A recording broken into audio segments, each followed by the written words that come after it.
Hello po sa inyo, and today we'll do Broken Vessel, Amazing Grace by Hillsong. Before we start, make sure your ukulele is tuned properly. G, C, E, A.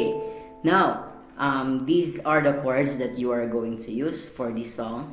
You have G, C, E minor, and D. If you know them already, you may just skip the video to the play along. Pero kung di nyo pa alam, let's break down all of them.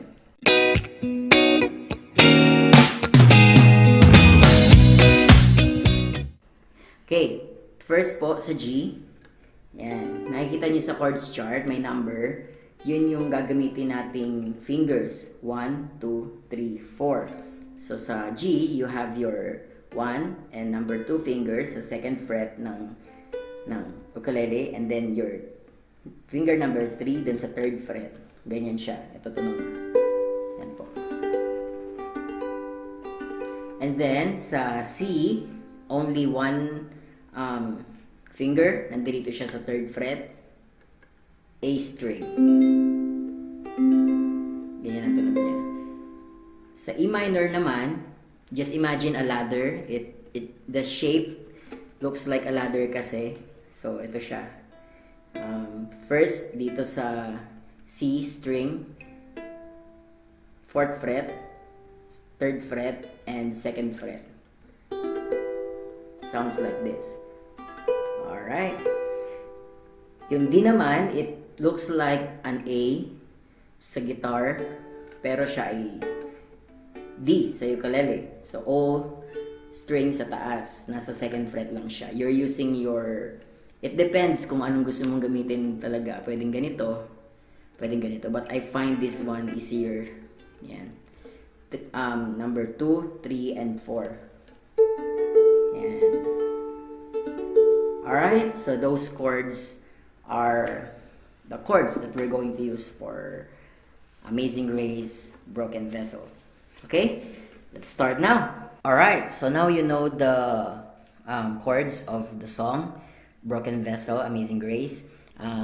I-breakdown na natin yung chords niya. Sa intro, we have E minor and G.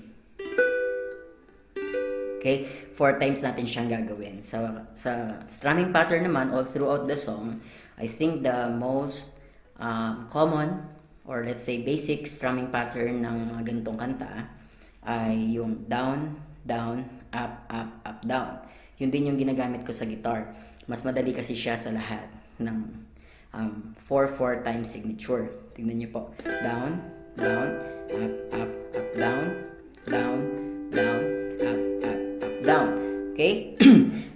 Usually, buong tawag dito, chords, merong 4 beats, di ba? Down, down, up, up, up, down. Yung maganda po sa strumming pattern na to, you may separate 2 beats dun sa first down, down.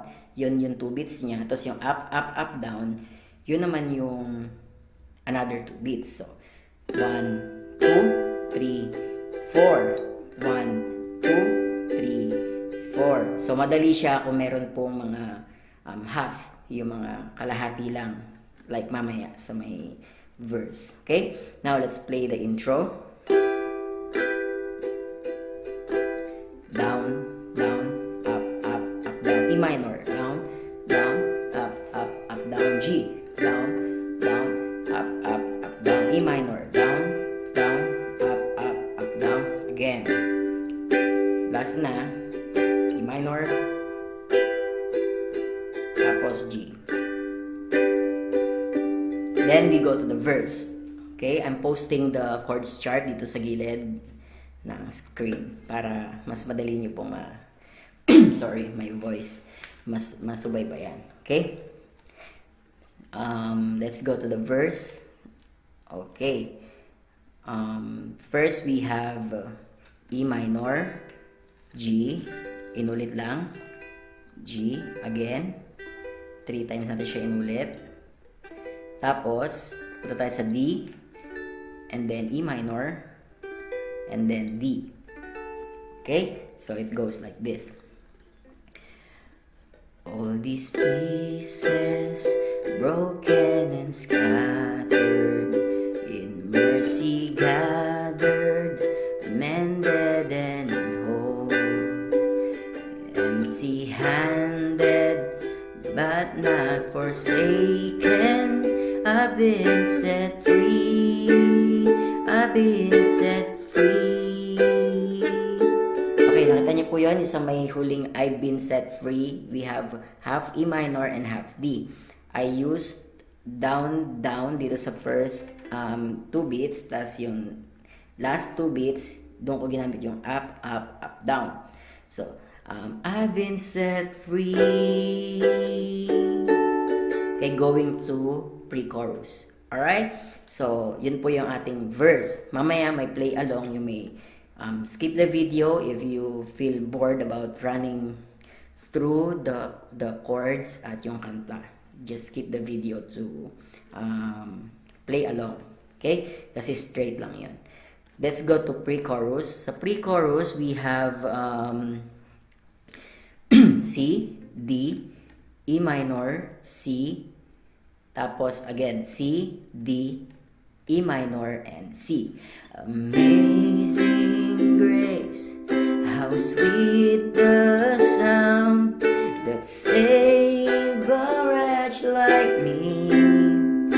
Up, up, up, down. I once was lost, but down, down, up, up, up, down. Was down, down, up, up, now I see. Okay?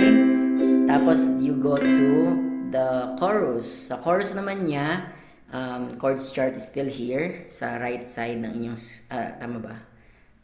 Left side ng inyong screen, okay? Pagdating sa, oh, I can see it now. G, D, can see the love in your sea. Yun lang yung chorus niya, G, D, E minor, and C. Tapos, go to interlude. Same ng intro. G. E minor, rather. Yan. Tapos, G. E minor. Tapos, G. Okay, after nyan, doon na tayo sa verse 2. So, ang verse 2, parang, parehas lang siya nung verse, nung first verse. You take our failures, you take our weakness, love in your life in me, oh. And then we go to pre-chorus. Amazing grace, how sweet the sound, raising up the broken to life. Okay, so I think nagawa na natin lahat ng ng parts niya. So, ang mangyayari, you just arrange it the way you want, kung saan ka komportable. Tapos, just repeat some parts tulad ng arrangement ng Hillsong. Okay? And let's go to the play along.